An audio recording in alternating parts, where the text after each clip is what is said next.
Welcome to the CIO Show, where we interview tech executives and learn firsthand about their experiences and ideas on all topics related to tech, business, and innovation.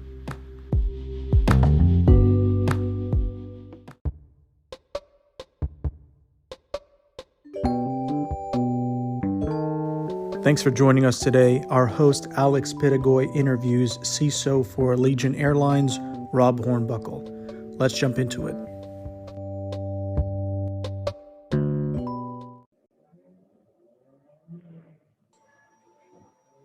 Hi, Rob. Can you hear me okay? I can hear you fine. How do I sound? You sound great. This is Alex Pitigoi. I'll be the host of the CIO show today. Thank you for taking some time and apologies for the delay. Of course, there's always some technology glitches with technology, but I appreciate your time. And if you are ready, we can dial right in and get to know each other a little bit. That's fine with me.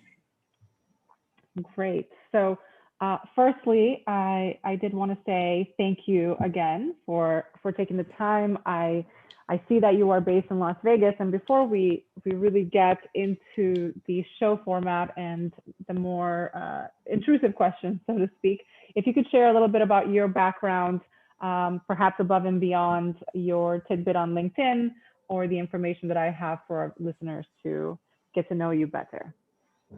I don't entirely remember what information you have, so that makes it a little difficult. Just your bio on LinkedIn and a little bit of information about your background. But if you could just add more color and share a bit about yourself beyond your title. I mean, we're not all titles. I'd appreciate it. You can get as personal as you like or keep it as career focused as you would like as well. All right. Well, I am currently in Las Vegas, Nevada, and CISO for Allegiant Airlines. Prior to this, I worked at government subcontracting, and before that for the Arby's restaurant group, and then several other places before that.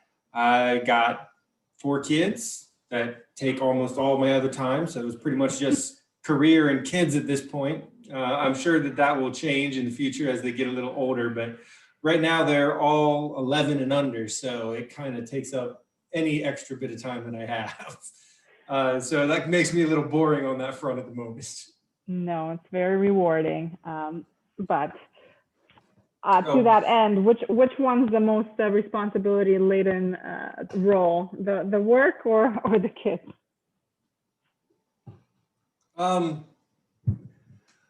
In reality, or what does it feel like? What does it feel like? It feels like the kids, because if you make a mistake with the kids, you almost know immediately. Yes, it's true.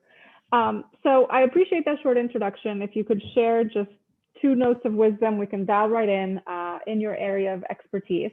It could be technological or it could be business professional for our listeners to learn more about you and how you've gone about doing things in your career. So the first one is kind of like almost a 2-part one in and of itself, but in the role of CISO or in security or security leadership, or just being in charge of security for a company, you need to not get discouraged when the company doesn't take your recommendations for any kind of security mitigation of any sort. It's not really your job to ensure that there is no breaches. It's your job to make sure that the company understands the risks that they're taking on in the course of doing business. And then the second one is, if you really want to grow beyond the technical expertise point, you need to really work on growth within EQ, and you need to really work on growth within business knowledge. Absolutely. If you could share something you've learned this year that has significantly changed your outlook or perhaps taught you more of that EQ and or organization, I'd appreciate it. Well, the biggest thing I learned this year is how well work from home can actually work. I admit I expected that it could function. And then I expected that some people, like if you had a small portion of your team that's working from home, that it could work just fine. I didn't really think that we could have the entire team working remotely and still function as well, or if not better than when they were in the office. The only question there is it something that's tenable moving forward? Or is it that they're able to do that because they had already spent so much time together in the office and that just translates through? Or is it just naturally that that's a capability within this industry? And if it is that it's just because they spent all that time together beforehand, what exactly can we do in the role of security leadership to ensure that continues without having that piece to back up the camaraderie and the teamwork associated? It was kind of more of an open-ended question than it was necessarily an observation, but there was an observation in there too. Sure. And to that end, what do you attribute the success of this fully remote workforce you've experienced and led recently? Is it a particular software, a strategic organizational advice that you've received? Is it just your leadership style? How would you say the success came about? The success came about because of the people and because of how well the teamwork had been established before going to that work from home. Well, I'd love to take credit. There's very little I actually did other than making sure that everybody had internet connections and had the ability to still talk with each other. Outside of that, it really was the people and their ability to work together and to have that camaraderie and that teamwork. Absolutely. And on the opposite end of success, what have your biggest challenges been? Could you share the biggest challenge of your entire professional career and with what takeaways you were able to walk away? The biggest challenge I had in my entire professional career was that transition from technical expert to a more senior leadership role within security. I had started in security in the mid to early 2000s and became a technical expert within it. Everyone at the company went to me to do things, to find things out. No one at any of the organizations I worked with during those times ever doubted that technically I knew exactly what I was talking about. But I always kept hitting brick walls that I never understood, like these invisible brick walls that made no sense to me whatsoever. And it's that transition from that technical, well, it's because I was in that, transitioning to that leadership role. And I was trying to get strategic plans running and all of those particular aspects. And that transition was the most difficult and the biggest challenge in my career in order to keep my career progressing. If I had no desire to move to a senior leadership role, I probably would have never hit that particular roadblock. But coming to the introspection and the self-realization of what needed to be done to transverse these invisible walls I didn't understand previously was the biggest challenge that I had to go through.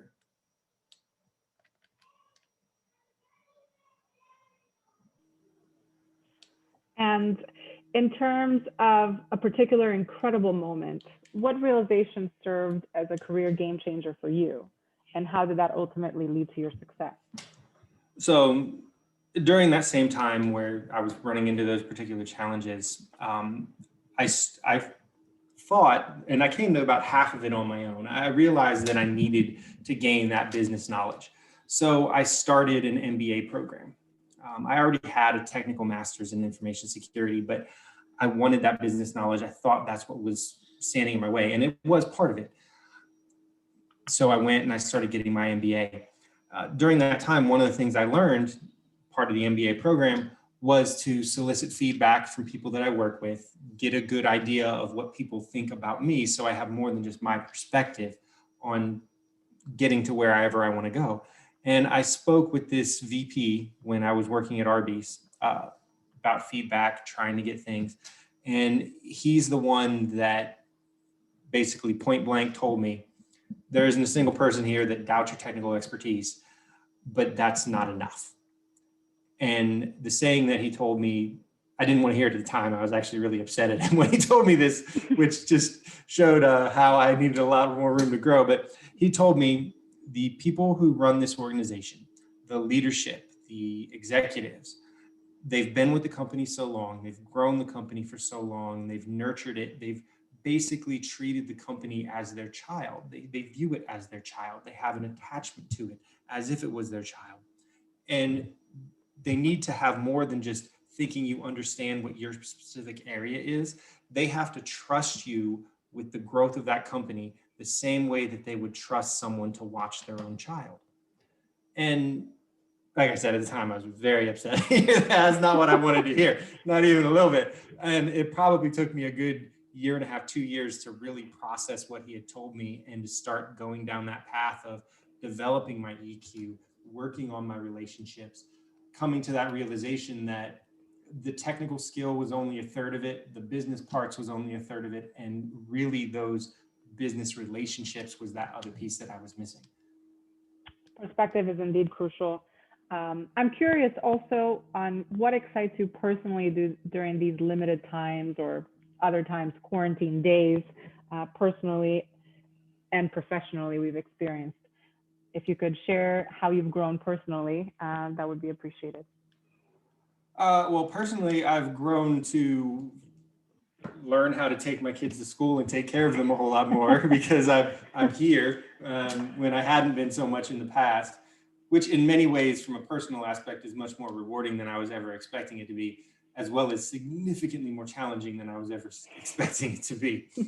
From a professional standpoint,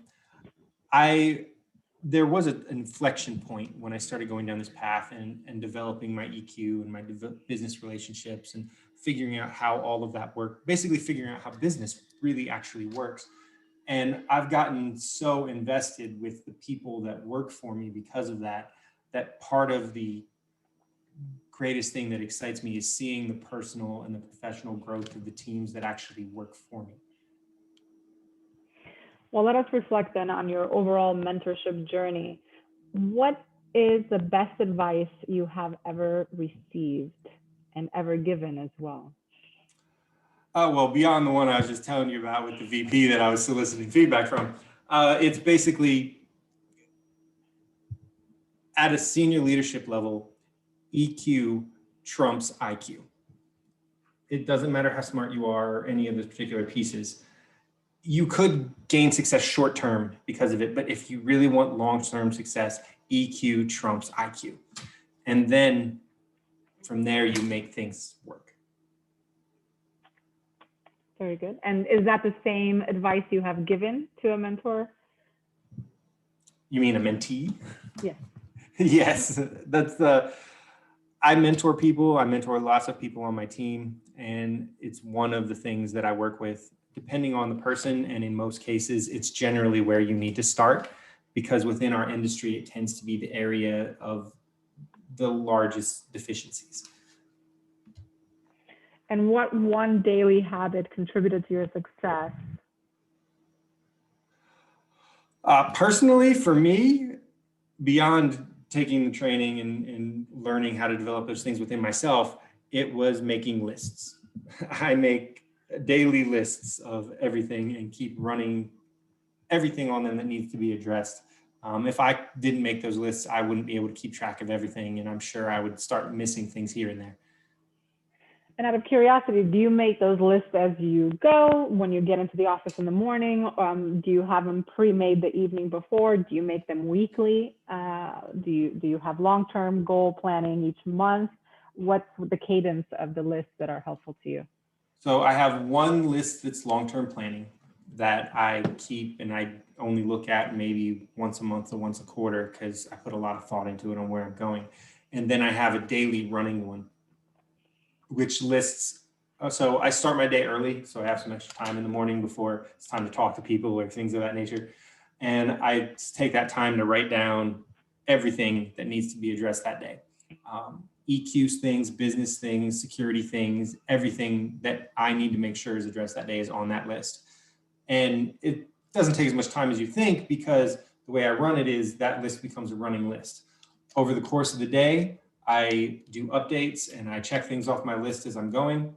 And then at the end of the day, I save the list. And then the next morning, I work from that saved list to make the next day's list. So it's only a single file. It's not like I have them all saved everywhere, but it becomes this one living, running file document, which makes sure that I've addressed everything that I'm trying to address that day. Not that you're drowning in napkins and notes. Understood. No, I actually think I do the whole thing in Excel, which is terrible enough in and of itself. What do you recommend to listeners who want to do what you do? Make sure that it's what you want to do. But beyond that, you need to make sure that you do want to work with the politics within an organization. You do want to work on the business relationships within yourself, both inside and outside of your company, to make sure that you're knowing what's going on and you're going to be successful in your role. You also want to make sure that you never stop learning, never stop growing, figure out exactly what you want and what needs to be done to get to where you want to go, and then goal-oriented persistence driving to that particular goal. And what helps you drive to your goals in terms of a website, an application, or a business tool? What stands out? I mean, there's a plethora of choices in today's technology plugin, but what can you not live without in terms of websites, applications, or business tools? The telephone. I'm sorry, could you repeat that? The telephone. Oh, okay. When you're working on those particular pieces, including developing those business relationships, the best tool that you have is talking with people. And normally I just go talk to people. When we were all sitting in office, I would make sure to go and see everyone that I was involved with, everyone at the company, everyone in those leadership positions I needed to work with on a very regular basis. But now that we're all working from home, the only available option is email or telephone. And I make sure to use the telephone as much as I can so that that connection and that interaction still happens as much as possible. Yes, tone of voice is very crucial and much harder to misunderstand things. Right. People can get quickly offended by an email that you didn't intend for them to be offended by, but it doesn't happen nearly as much with a one-to-one conversation. Very true. And speaking of career, and yours specifically, if you had to go back in time and switch careers entirely, what would you do? What would you do? I would probably go into acting. And I would probably fail miserably, but that doesn't mean I don't like it. Interesting. Could you tell me more about that? Where does that hail from? So I did acting probably for 8 years or so through middle school, high school, and a little bit in college. And then I just ended up going into technology as my major after that and kind of put it behind me. But I always really enjoyed it. I graduated as a member of the National Thespian Society and all kinds of other aspects. Congratulations on that. Little known fact, usually not found on LinkedIn. But Rob, thank you so much for your time today. If we could, please wrap up with your final note of wisdom and perhaps the best way that listeners can stay in touch with you or get in touch with you. Okay. So security can get you to the table. It'll get you to the organization's leadership table. It will get you there. It'll get you a seat. When you're there, you need to be a player at that table. You need to be more than just the security guy. You need to be able to contribute to the business. You need to be a peer. You need to have a good business relationship with everyone else that's at that table. But like I was saying, security will get you there. But what you do when you're there is completely up to you and how well you've gotten good at doing those particular business aspects. As far as myself, I'm on LinkedIn. You can find me there. I also have my own website at robhornbuckle.com. I'm kind of boring when it comes to those pieces. I don't have anything to sell or any books or anything, but that's okay. It's best to sell yourself very subtly rather than some transactional manners. But thank you for spending some time with me today, Rob. I will definitely reconnect with you on LinkedIn, and I hope our listeners do so as well. I wish you luck with the rest of the COVID experience, and great kudos for being very involved in your family life as well. Thank you, and you have a wonderful day. Cheers. All right, bye.